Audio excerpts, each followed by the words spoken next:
Hi friends, இது நான் செஞ்சது வந்துட்டு பார்த்தீங்கன்னா ஆப்பம் வித் தேங்காய் பால் எப்படி செஞ்சேன்னு சொல்லிட்டு சொல்கிறேன் வாங்க. நான் இது வந்து மாவு வந்து நேற்றே நான் வந்து ஊற வச்சு அரைச்சிட்டேன். அதனால் இன்றைக்கி வந்து நான் ரெடியாக இருக்குது அது ஆப்பம் ஊற்றுறதுக்கு. நான் எப்படி செஞ்சேன்னு சொல்லிட்டு சொல்கிறேன். ஒரு பெரிய டம்ளர் அளவில் வந்து ரேஷன் அரிசி 1.5 டம்ளருக்கு நான் எடுத்துக்கிட்டேன். சின்ன கிளாஸில் வந்துட்டு பச்சரிசி, அதே சின்ன கிளாஸில் வந்துட்டு உளுத்தம்பருப்பு எடுத்து ஒரு 3 hours போல் ஊற வச்சு அரைச்சி நல்லா நைஸாக எடுத்துக்கோங்க. அதுக்கப்புறம் நெக்ஸ்ட் டே வந்து புளிப்பாயிடும் இல்லைங்களா. ஓல் நைட் அப்படியே வச்சுட்டோன்னா நெக்ஸ்ட் டே வந்து புளிப்பாயிடும். புளிப்பாயினதுக்கப்புறமா நம்ம வந்து சால்ட் ஆட் பண்ணிக்கணும். சால்ட் ஆட் பண்ணி நல்லா தண்ணியாக வந்து கரைச்சி எடுத்துக்கணும் மாவு. அப்போ தான் நமக்கு வந்து ஆப்பம் ஊற்ற கரெக்டாக இருக்கும். அப்புறம் ஸ்டவ் ஆன் பண்ணிவிட்டு ஆப்பக்கடாயை வச்சுக்கோங்க. ஆப்பக்கடாயை வச்சுட்டு நம்ம மாவு வந்து அதை வந்து ரவுண்ட் ஷேப்பில் ஸ்ப்ரெட் பண்ணி விடணும். ஸ்ப்ரெட் பண்ணி விட்டு ஒரு மூடி போட்டு மூடி வச்சுடுங்க. மூடி வச்சிட்டிங்கன்னா ஒரு லோ ஃப்ளேம்லேயே வைக்காதீங்க ரொம்ப, அதுக்கப்புறம் டக்குன்னு வேகாது. ஸோ மீடியம் ஃப்ளேம்லேயே வச்சு ஒரு 2 நிமிஷம் போல் அப்படியே மூடி வச்சிங்கனாலே நம்மளோட ஆப்பம் வந்து ரெடி ஆகிடும்.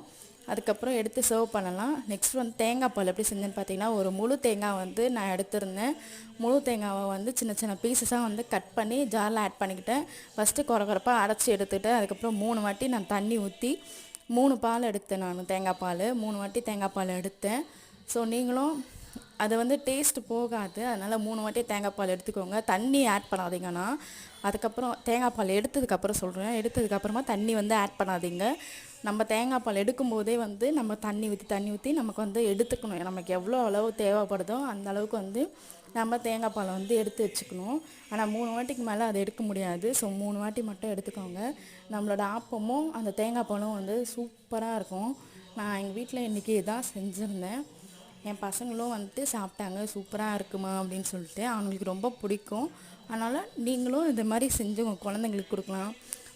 தேங்காய் பால் வந்துட்டு வயிற்றில் புண்ணு இருக்கவங்க வந்து தேங்காய் பால் எடுத்துக்கிட்டோன்னா நம்மளுக்கு வந்து அந்த புண்ணெல்லாம் வயிற்றில் இருக்க புண்ணெல்லாம் வந்து ஆறும். அல்சர் இருக்கவங்க எல்லாருமே சாப்பிட்லாம். ஸோ செஞ்சு கொடுங்க. உங்கள் வீட்டில் இருக்கவங்க எல்லாருக்குமே செஞ்சு கொடுங்க.